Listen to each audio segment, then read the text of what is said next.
गं गणपतये नमः। ओम लक्ष्मी नारायणाय नमः। ओम पार्वती पतये नमः। सुप्रभात मित्रों, जैसा कि कल के वीडियो में हमने आपको बताया था कि क्रिकेट की तरह राजनीतिक आईपीएल में ही दो ही टीमें हैं।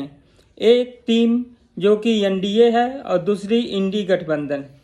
इन दोनों टीमों में खासकर कि एनडीए की पेपर में बहुत मजबूत नज़र आती है, क्योंकि उसके पास सभी बड़े बड़े खिलाड़ी हैं, जैसे ईडी, सीबीआई, नारकोटिक्स और आर्मी, अर्धसैनिक बल, एयरफोर्स और जल सेना, यहाँ तक कि इनकम टैक्स डिपार्टमेंट, यानी देश की समस्त शक्तियाँ उनके हाथों में हैं।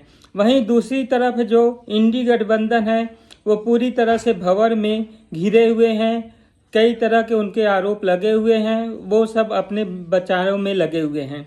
लेकिन इंडी गठबंधन के सबसे महत्वपूर्ण खिलाड़ी और सबसे मजबूत खिलाड़ी जो हैं वो हमारी मुख्यमंत्री श्रीमती ममता बनर्जी जी हैं, जिनकी कैपेसिटी और जिनका पावर इतना महत्वपूर्ण और अच्छा है कि वो इंडी गठबंधन के सभी खिलाड़ियों को अपने से दूर रख चुकी हैं। वो सबसे आगे हैं और तथा उनका जो बैकफुट पे हमेशा खेलती रहती हैं, जिससे केंद्र की समस्त एजेंसियों को अकेले ही संभाल लेती हैं। वो बंगाल में शासन कर रही हैं और बंगाल में 2026 का जो मैच होने वाला है उसी के लिए एनडीए पूरी तरह से जोर आजमाइश कर रहा है और दीदी अपना गढ़ बचाने के लिए भी पूरी तरह से तत्पर हैं और वो अपने कार्य कर रही हैं। यदि हम बात करें तो दीदी के पास उनके 3 प्रमुख ही हथियार हैं या खिलाड़ी हैं। एक उनके अल्पसंख्यक समुदाय के वोट बैंक, और दूसरी कलकत्ता पुलिस यानी बंगाल पुलिस, और तीसरी छोटे मोटे क्लबों और उसके जो कार्यकर्ता बूथ लेवल पे हैं। इन छोटी सी टीम को लेकिन वो इतने प्रचंड रूप से बैटिंग करती हैं कि सामने वाली टीम एनडीए के बड़े से बड़े महारथी धाराशाही हो जाते हैं। चाहे वो सीबीआई वाले आए हों या सेना आई हो, यहाँ तक कि अर्धसैनिक बल आए हों या ईडी वाले आए हों, सभी को वो धूल चटा देती हैं और अपने आप को इतना बढ़िया से वो उसको मैनेज करती हैं कि सारा दोष केवल केंद्र के ऊपर ही दिखाई देता है। तीसरी जो दीदी की सबसे बड़ी बहादुरी वो है कि वो अपने समस्त कार्यों को जो कि केंद्र सरकार की सहायता से होते हैं उस पर अपना नाम देके उसका इतना प्रचार करती हैं कि पूरे जनता उनके ऊपर वशीभूत हो जाती है और वो पूरी तरह से उसे अपना मनवा देती हैं और जनता यही मानती है कि ये सारे सुविधाएं उन्हें दीदी ही दे रही हैं। और सचमुच दीदी की ये सारी जो खेलने का अच्छा प्रदर्शन है या अच्छा जो उनका फॉर्म है उसके आगे एनडीए वाले पूरी तरह से फेल हो चुके हैं। इस तरह की महान शक्ति प्रदर्शन इत्यादि के बीच में जो दीदी का मूल सोर्स ऑफ पावर है वो है वोट बैंक। जी हाँ, यहाँ पे वोट बैंक के तहत 2 ही मेन उनके वोट बैंक है। एक वो जिन्हें वो अल्पसंख्यक समुदाय के रूप में पूरा दुनिया जानता है, वो उनके कट्टर वोट बैंक है, क्योंकि दीदी को जो चाहिए वो पूरी तरह से एक मुट्ठ एक ही जगह पे वो देते हैं और बदले में दीदी भी उनके लिए सब कुछ, रोटी, कपड़ा, मकान, यहाँ तक कि उनको जिस चीज़ की ज़रूरत होती है, जड़ जोड़ू ज़मीन, सब उनको खुले आम देती रहती है। उनको किसी तरह का कोई रोक टोक नहीं मिलता है। उनके द्वारा किए गए सभी कार्यों को यदि पूरी तरह से मीडिया इत्यादि से छिपाना है तो वो काम पुलिस कर देती है। इस तरह से दीदी का ये गढ़ पूरी तरह से सुरक्षित है।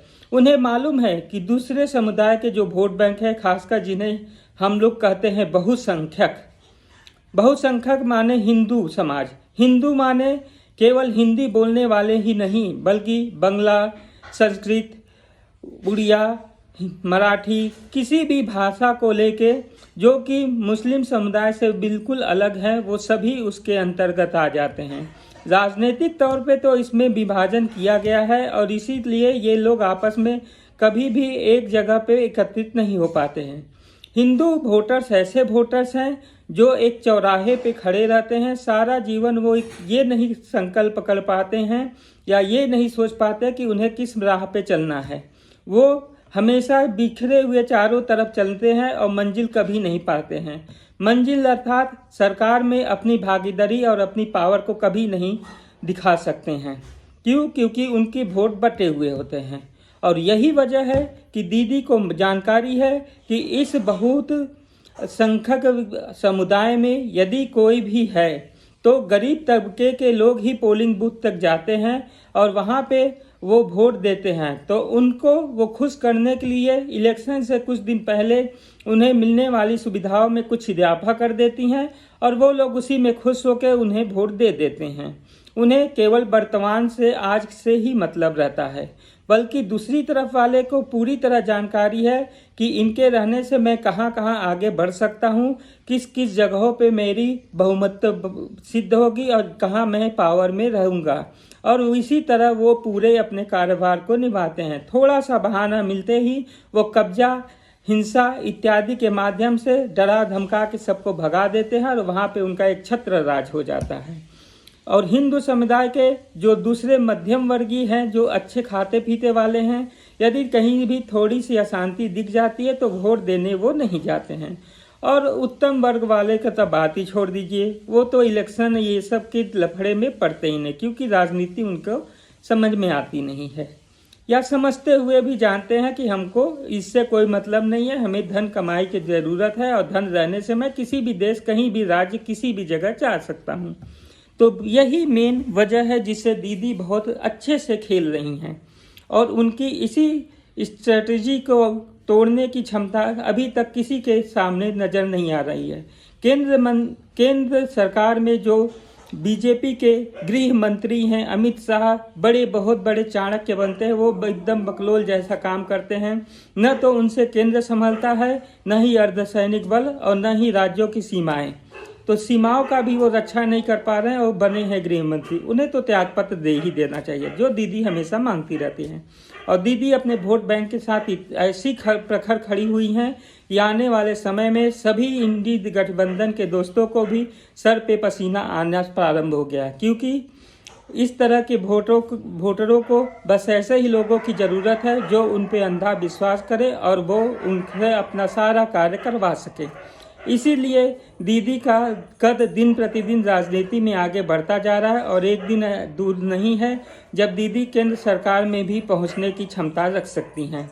लेकिन सबसे बड़ी बात है जो दीदी को समझना चाहिए वो ये है कि जिस तरह सब कुछ देने के बाद भी गद्दाफी, बेनजीर भुट्टो के पिता और यहाँ पे जो बांग्लादेश के जो भी थे, उन सभी का हश्र हुआ, कहीं दीदी के संग ऐसा न हो। इसलिए दीदी कट्टरपंथियों को ज़्यादा उकसाए न और उन्हें बैलेंस बना के रखें, अन्यथा ये वो दिन दूर नहीं है कि सत्ता उनके हाथ से भी जा सकती है, सत्ता परिवर्तन हो सकता है। जय हिंद, वंदे मातरम।